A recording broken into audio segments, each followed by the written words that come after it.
آپ کا کیا بنے گا؟ اپنے نبی کا کوئی فکر نہیں. موسیٰ مروا کے ہی چھوڑا نا. تو ان کا کلا، تم ہو تو اسی قابل کہ تمہیں جوتے پڑیں، لیکن ان معی ربی سیہدین، اللہ مجھے میرے ساتھ ہے، راستہ دے گا. ہے اور ہجرت کی رات میرے نبی نکلے تو ابو بکر کبھی آگے چلتے کبھی پیچھے چلتے، کبھی آگے چلتے کبھی پیچھے چلتے. آپ اپنے پنجوں کے بل چل رہے تھے کہ پاؤں کے نشان نہ پڑ جائیں اور کھوجی نہ دیکھ لیں. تو پھر آپ نے فرمایا ما لکا یا ابا بکر، ابو بکر کیا ہوا ہے؟ کبھی آگے آ جاتے ہو کبھی پیچھے ہو جاتے ہو. کہا یا رسول اللہ، جب مجھے خیال آتا ہے آگے کوئی چھپا ہوا دشمن وار نہ کر دے تو میں آگے ہو جاتا ہوں کہ میرے اوپر آئے، آپ پہ نہ آئے. اور جب مجھے خیال آتا ہے پیچھے سے کوئی آ کے حملہ نہ کر دے تو میں بھاگ کے پیچھے ہو جاتا ہوں کہ آپ کے اوپر وار نہ آئے، میرے اوپر آئے. اور پھر جب غار ثور پر پہنچے، جبل ثور، تو آپ چڑھ نہیں سکتے تھے، ساری انگلیوں سے خون نکل رہا تھا، جو کہ آپ ایسے چلے تھے ایسے. ابو بکر نے کندھے پہ بٹھایا اور پورا پہاڑ طے کیا، اوپر لے گئے. آپ کو باہر بٹھایا، سارے سوراخ بند کیے، اور اس کے بعد سوراخ زیادہ تھے تو پگڑی کو اتارا، اس کو پھاڑ کے سوراخ بند کیے. پھر اس کے بعد سوراخ زیادہ تھے، کرتے کو اتارا اور پھاڑ کے سوراخ بند کیے. ایک جس میں سانپ تھا وہاں اپنی ایڑی کو رکھ دیا. کہا مرحباً یا رسول اللہ. آپ اندر آئے تو اندھیرا تھا، آپ کو پتہ نہیں چلا. جب تھوڑی سی روشنی ہوئی تو آپ نے دیکھا نہ کرتا نہ پگڑی. ابو بکر مالک، یہ کیا ہوا ہے؟ ذرا عمامہ کدھر ہے، ذرا کرتا کدھر ہے؟ تو کہا یا رسول اللہ یہ سوراخ تھے، مجھے ڈر ہوا کہ ان میں کوئی چیز آپ کو تکلیف نہ پہنچائے تو میں نے اپنے کپڑے پھاڑ کے سوراخ بند کیے ہیں. تو ایک دم میرے نبی رونے لگے اور ہاتھ اٹھا کر کہا یا اللہ میں ابو بکر سے راضی ہوں، تو بھی اس سے راضی ہو جا اور اسے جنت میں میرا ساتھی بنا دے. تو ایک دم جبریل آئے، یا رسول اللہ، اللہ تعالیٰ فرما رہے ہیں ہم ابو بکر سے راضی ہو اور جنت میں آپ کا ساتھی بنا دیا. انہوں نے میرے نبی کی زندگی کو یوں سچ کر دکھایا. موسیٰ علیہ السلام کی قوم کو اللہ نے کہا جاؤ ملک شام جا کے عمالقہ سے لڑو.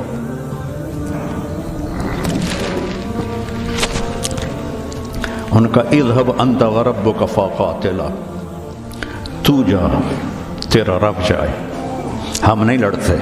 اور بدر کے لیے جب آپ نے پوچھا بولو کیا کرنا ہے، تو مقداد ابن اسود نے کہا اذا لا نقول كما قالت بنو اسرائیل اذهب انت وربك فقاتلا بل نقاتل امامك وخلفك وعن يمينك وعن شمالك.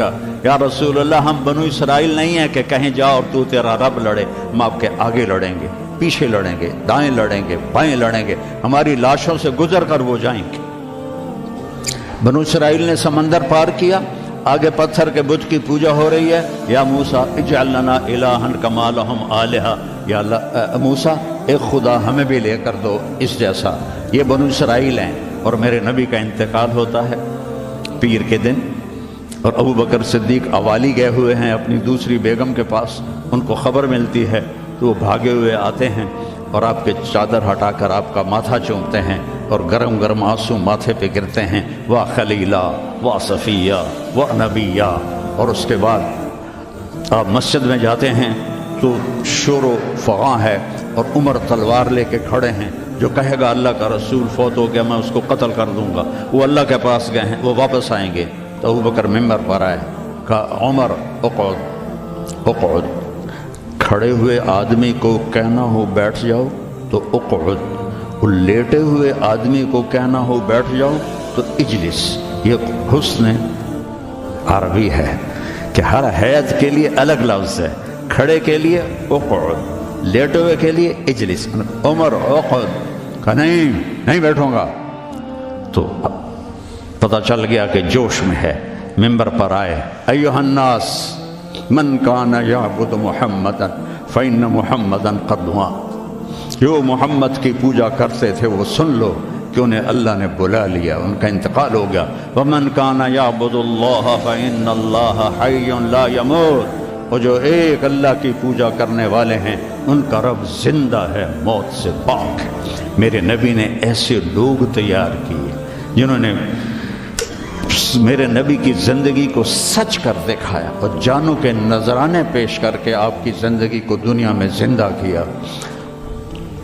اس لیے واحد جماعت ہے صحابہ کی جن کی زندگی میں ان کو جنت کے وعدے کر دیے گئے، کلن وعد اللہ الحسنی۔ اس میں سابقین بھی اور لاحقین بھی، سب کے لیے جنت کا اللہ تعالیٰ نے وعدہ فرما دیا ہے۔ ایک امت تیار کی، ایک امت تیار کی۔ سارے قرآن نہیں پڑھے ہوئے تھے، حضرت خالد بن ولید نے فجر کی نماز پڑھائی، تھوڑی سی آیات ایک جگہ سے پڑھی، تھوڑی سی ایک جگہ سے، تھوڑی سی ایک جگہ سے، اس طرح کر کے انہوں نے نماز مکمل کی، اور نماز کے بعد کہنے لگے لقد شغلنی الجہاد عن القرآن، بھائی معاف کرنا، جہاد کی وجہ سے میں تو قرآن بھی نہیں پڑھ سکا۔ لیکن بنے کیا وہ؟ بنے کیا؟ موتا کی جنگ ہے اور میرے نبی کے سامنے منظر کھل چکا ہے۔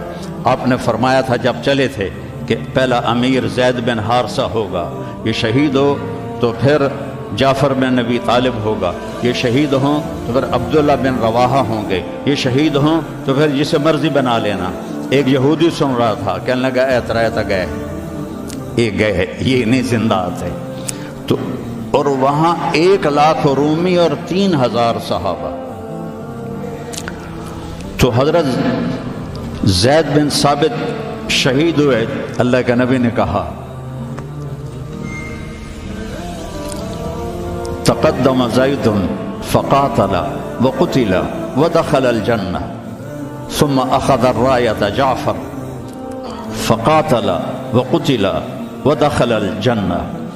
پھر عبداللہ بن رواحہ ایک کونے میں 3 دن سے کچھ نہیں کھایا تھا، گوشت کی بوٹی نوچ رہے تھے کہ آواز پڑی جھنڈا گر گیا ہے عبداللہ، تو انہوں نے وہیں پھینکا۔ پہلے 2 درویش تھے، فقیر تھے، یہ بڑے مالدار تھے، پہلے 2 مہاجر تھے، یہ انصاری تھے، 4 بیویاں تھیں، باغات تھے، غلام تھے۔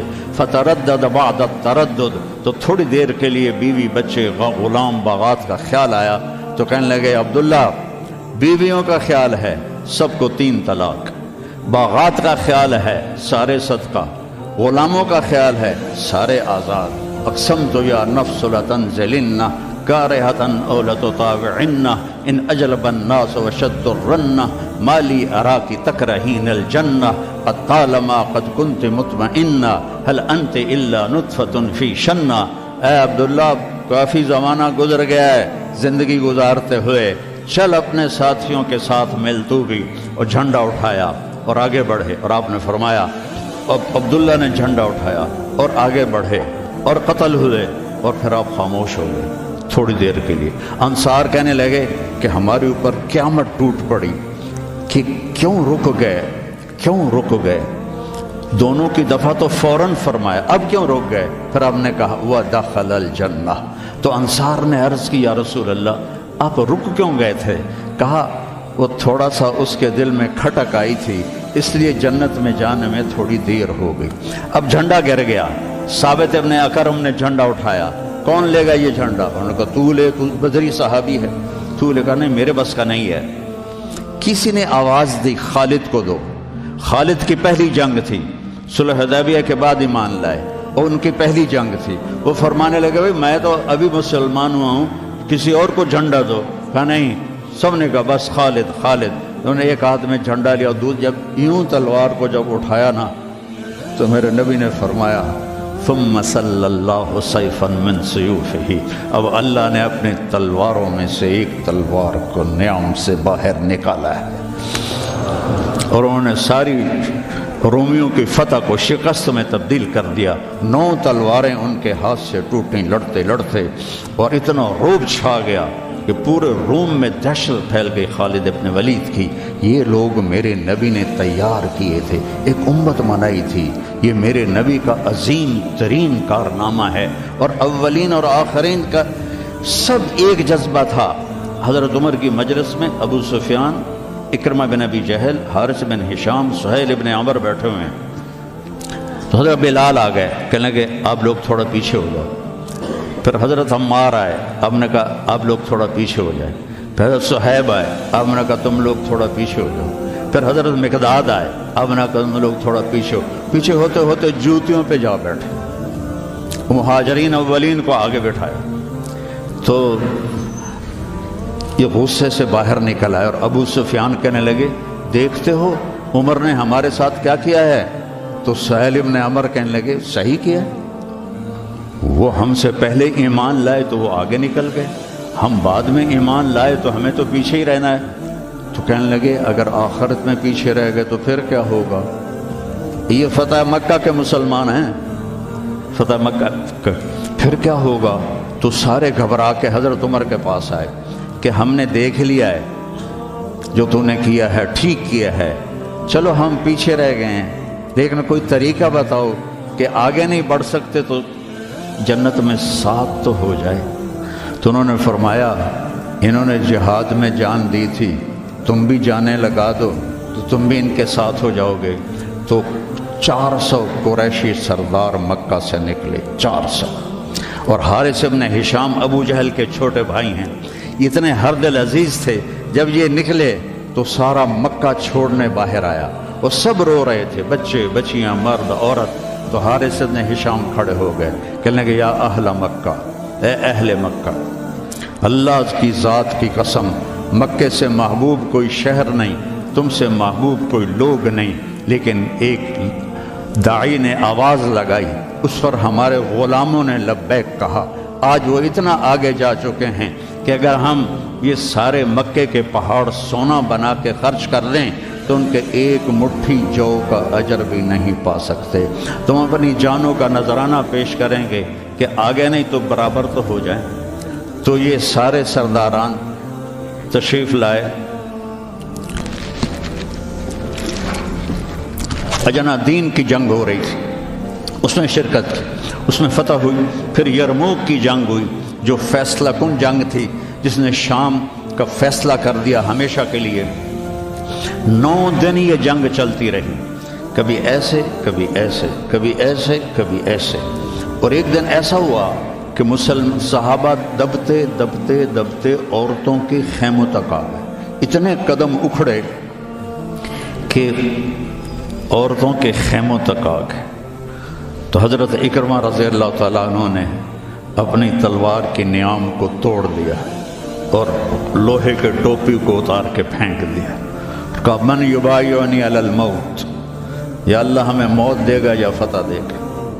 تو حضرت خالد بن ولید اور اکرمہ رشتہ دار ہیں، تو خالد بن ولید نے ان کا ایسے ہاتھ پکڑ لیا، نا نا نا نا نا نا، ابھی تمہاری ہمیں ضرورت ہے، یہ نہ کرنا یہ نہ کرنا۔ تو انہوں نے کہا الیک عنی، دور ہو جا مجھ سے، انی و ابی کان من اشد الناس عداوۃ لرسول اللہ و افر منکم اليوم، میں اور میرا باپ ساری زندگی دشمن اسلام رہے، آج ہی تو داغ دھونے کا وقت آیا اور میں بھاگ جاؤں۔ ان لک سابقۃ، تو مجھ سے پہلے ایمان لا چکا ہے اور آگے بڑھ چکا ہے، پیچھے ہٹ جا، میرے راستے میں حائل نہ ہو۔ تو سب سے پہلے ان کے بیٹے عامر بن اکرمہ نے بیعت کی، پھر حارث بن ہشام، سہیل بن عمر، زرار بن اوزر، ابو سفیان بن حرب، ان سارے سرداروں نے بیعت کی، اور سب نے اپنے خود لوہے کی ٹوپیاں پھینک دیں اور تلواروں کی نیامیں توڑ دیں اور شیر کی طرح حملہ آور ہوئے، وہ سارے روم کو پلٹا کے پیچھے پھینک دیا۔ اور جب روم کے قدم اکھڑ گئے تو خالد بن ولید فوراً بھاگے بھاگے واپس آئے کہ میں پتہ کروں کہ اکرمہ کس حال میں ہے اور عمر کس حال میں، رشتہ ایک مخزومی ہے نا دونوں۔ تو جب عمر کو دیکھا تو وہ ختم ہو چکے تھے، جب اکرمہ کو دیکھا تو ان میں کچھ سانس باقی تھا، تو انہوں نے ان کا سر اپنی گود میں لیا اور منہ میں تھوڑا پانی ٹپکایا اور ان کے بیٹے عمر کا سر یہاں رکھ لیا، یہاں۔ تو ان کی آنکھیں کھلی کر قول کہ میں خالد ہوں، کہ کیا کیا اللہ تعالیٰ، کہ اقر عینک، اپنی آنکھیں ٹھنڈی کر، اللہ نے فتح دی۔ کہ اچھا عمر کو کہہ دینا جو تم نے کہا تھا وہ ہم نے کرتے، جو تم نے کہا تھا وہ ہم نے کرتے، اور جان نکل گئی۔ تو حضرت خالد بن ولید کو حضرت عمر پہ غصہ آ گیا۔ عرب جب غصے میں بولتے تھے تو ماں کے نام سے پکارتے تھے، اور جب اچھے ماحول میں ہوتے تھے تو باپ کے نام سے پکارتے تھے. تو یہاں حضرت خالد کہنے لگے کلا زعم ابن الحنتمہ اللہ نستشہد. حنتمہ حضرت عمر کی ماں کا نام ہے. حنتمہ کا بیٹا اب یہ نہیں کہہ سکتا کہ سرداروں نے جان قربان نہیں کی. یہ میرے نبی کی محنت کا ثمرہ ہے. یہ مدارس اسی کا سلسلہ ہیں, یہ خانقاہیں اسی کا سلسلہ ہیں, یہ تبلیغ اسی کا سلسلہ ہے.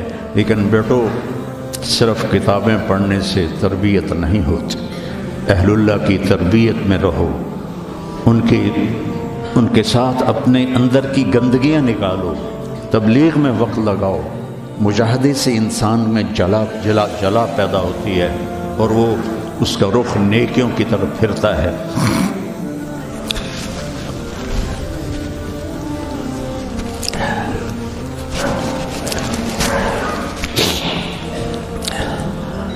تو نیت کرتے ہو سارے؟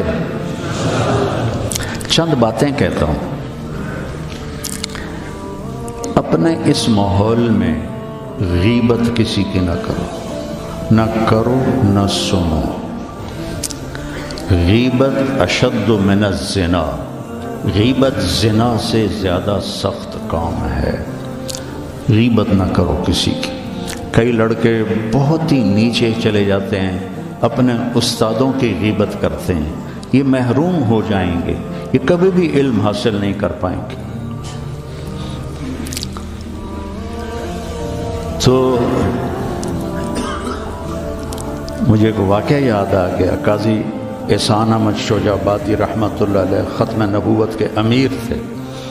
تو میرے والد صاحب سے بڑا ان کا گہرا تعلق تھا. تو ہمارے گھر آتے تھے, میں چھوٹا تھا. تو انہوں نے اپنا واقعہ سنایا کہ میں تو ناقص کا صیغہ ہوں قاضی, تو ویسے بھی میں ناقص تھا, مجھے اتنا پڑھنا لکھنا آتا نہیں تھا. اور ایک طالب علم تھا جو بہت قابل تھا, اور وہ استاد پہ ایسا اشکال کرتا کہ استاد کو جواب نہیں آتا تھا, تو پھر وہ ہنس پڑتا تھا.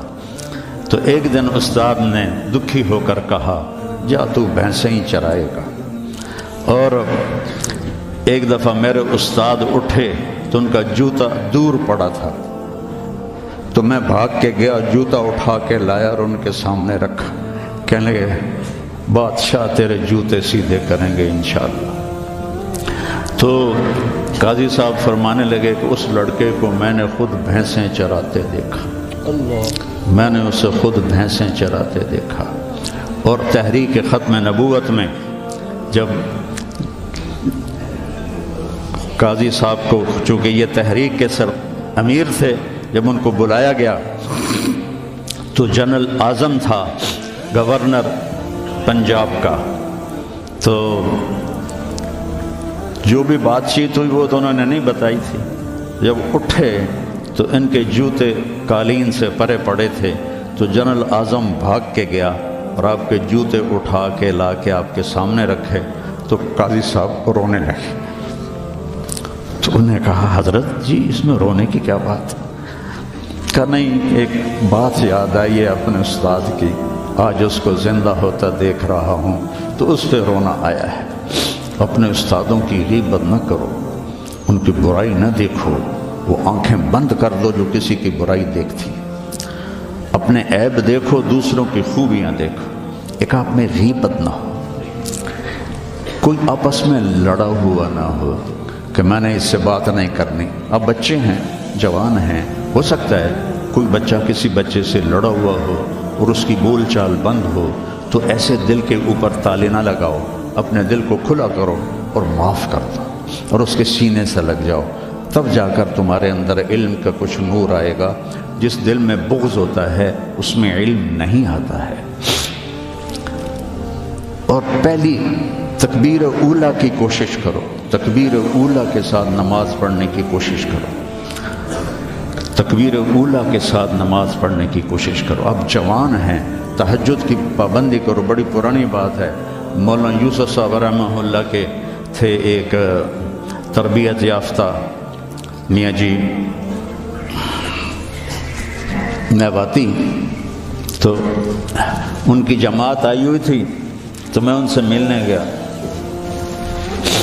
مجھ سے کہنے لگے مولوی صاحب اگر اپنی بات میں اثر پیدا کرنا ہے تو رات کو اٹھنا سیکھ لے، اگر اپنی بات میں اثر پیدا کرنا ہے تو رات کا اٹھنا سیکھ لے۔ یہ آپ سے بھی کہتا ہوں کہ رات چاہے 2 نفل پڑھ لو، لیکن رات کو اٹھ کر قم اللیل الا قلیلا نصفہ او انقص منہ او زد علیہ ورتل القرآن ترتیلا۔ یہ رات کا اٹھنا، ان ناشئۃ اللیل ہی اشد وطئا واقوم قیلا ان لک فی النہار سبحا طویلا واذکر اسم ربک وتبتل الیہ تبتیلا۔ رات کا اٹھنا یہ آپ کے اللہ سے ملا دے گا آپ کو۔ آپس میں نفرت نہ ہو، آپس میں نفرت نہ ہو، آپس میں کسی سے بول چال بد نہ ہو، کسی استاد کی بے اکرامی نہ ہو۔ پھر چاہے تمہارے کچے پچے سبق بھی ہوں گے نا، جب اللہ کام لینے کا ارادہ کرتا ہے پھر کچا پکا نہیں دیکھتا، پھر اسے قبول کرتا ہے۔ مولانا تعالی شاہ بخاری رحمہ اللہ نے دورہ نہیں پڑھا تھا، صرف مشکات تک پڑھا تھا، تو وہ جب کبھی علماء میں بیان ہوتا اس جیسا تو کوئی خطیب ہندوستان میں تو کم از کم آج تک نہیں آیا۔ وہ کہتے علماء کرام مجھے تو مشکات ہضم نہیں ہو رہی اور میں گلی گلی پھر رہا ہوں، تم سارے دورے پڑھ کے آرام سے بیٹھے ہوئے ہو۔ یہ ان کا ایک جملہ مجھے سنایا ہمارے استاد مولانا ظفر صاحب رحمہ اللہ، فوت ہو گئے ٹھینگی میں، ان کا مدرسہ تھا جامعہ خالد بن ولید۔ تو بچوں آپس کی محبت سے رہو، اپنے سبق کے ساتھ انصاف کرو۔ مولانا منظور صاحب آپ کے بہت بڑے محسن اور ہمارے مکتب فکر کا بہت بڑا یہ سرمایہ ہے، تو ان کی دل سے محبت کر۔ یہ چیزیں محبت سے منتقل ہوتی ہیں، محبت سے چیزیں منتقل یہ ٹیلی فون نہیں، 2 ایسے کرتے ہیں یا یوں ایسے لگاتے ہیں تو سارا ڈیٹا دوسرے فون میں چلا جاتا ہے کہ نہیں؟ سارا ڈیٹا چلا جاتا ہے۔ یہ وہ فون ہے، ان کے ساتھ جڑو گے تو ان کا ڈیٹا تمہارے اندر چلا جائے گا، کسی کی دعا لگ جائے گی۔ ایک دفعہ واقعہ سنا کہ میں بس کرتا ہوں۔ میں مدرسے کا امیر تھا رائمنڈ میں، تو مجھے سارے دن کی کارگزاری سنانی ہوتی تھی مولانا احسان صاحب کو، جو آج کل بہت علیل ہیں۔ تو میں برآمدے میں کھڑا تھا، سردیوں کے دن تھے، تو مولانا عبد الرحمن صاحب رحمۃ اللہ علیہ میرے استاد تھے، سب سے شفیق، وہ برآمدے میں ان کا بستر ہوتا تھا، مولانا احمد بٹلہ وہ، تو انہوں نے کروٹ بدلی اور کیا ہائے زور سے، تو احمد بٹلہ صاحب فرمانے لگے مولوی صاحب خیریت ہے، کیا ہوا؟ کہنے کہ سر میں بڑا درد ہے۔ تو اس وقت رائمنڈ میں تھرموس رکھنا جرم تھا، تو 2-3 لڑکے تھے جنہوں نے چھپا کے رکھا ہوا تھا، تو مجھے پتا تھا، تو میں اسی وقت اڑ کے گیا اور اس سے میں نے کہا تھرموس دو، انہوں نے کہا وہ وہاں چھپا کے رکھا ہے۔ میں نے وہ لیا اور بغل میں دبا کے اوپر چادر لے لی، سردیوں کا زمانہ تھا۔ مولانا تشریف لائے، ان کے ساتھ میں ان کے گھر تک گیا، ان کو کارگزاری سنائی، وہ اندر گئے، میں نے وہیں سے دیوار سے چھلانگ لگائی۔ یہ 72-73 کی بات ہے، جب کوئی بازار نہیں تھا رائمنڈ میں، 2-3 صرف چھوٹے چھوٹے ہوٹل تھے اور 10 بجنے والے تھے، اور اس وقت سناٹا ہوتا تھا۔ میں نے کہا یا اللہ چائے بھی مل جائے اور سر درد کی گولی بھی مل جائے تو آج میرا کام بن جائے گا۔ تو میں نے سارا دیکھا تو سب ہوٹل بند، ایک ہوٹل بند تھا لیکن تھوڑا سا کیواڑ کھلا ہوا تھا اور اندر سے روشنی آ رہی تھی، وہ انور نام کا ایک ساتھی تھا مرحوم، اس کا ہوٹل تھا۔ میں اندر گیا، میں نے کہا بھائی انور چائے چاہیے؟ کہا بھائی میں تو تھک گیا ہوں سارا دن، تو خود بنا لے۔ تو وہ سٹوو ہوتا تھا ہوا والا، وہ میں نے چائے بنائی، تھرموس میں ڈالی۔ میں نے کہا کوئی سر درد کی گولی ہے تیرے پاس؟ اب چائے کے کھوکھے پر کھوکھا، سر درد کی گولی کا کیا کام ہے؟ کہنا کہ وہ پھٹے پر دیکھو شاید کوئی پڑی ہو۔ تو میری تقدیر میرا ساتھ دے رہی تھی، میں نے دیکھا تو ایک ساری ڈان ہوتی تھی اس وقت، وہ سر درد کی گولی تھی، جیسے آج کل پیناڈول ہے، وہ ساری ڈان پڑی تھی۔ میں نے کہا لے بھائی آج کام بن جائے گا۔ میں نے وہ لی اور دوڑ لگائی، اور جب مولانا چادر لے کے پڑھتے تو میں نے ایسے پاؤں دبائے تو انہوں نے سر سے رضائی ہٹائی، مجھے دیکھا، کیا بات؟ میں نے کہا جی یہ چائے ہے،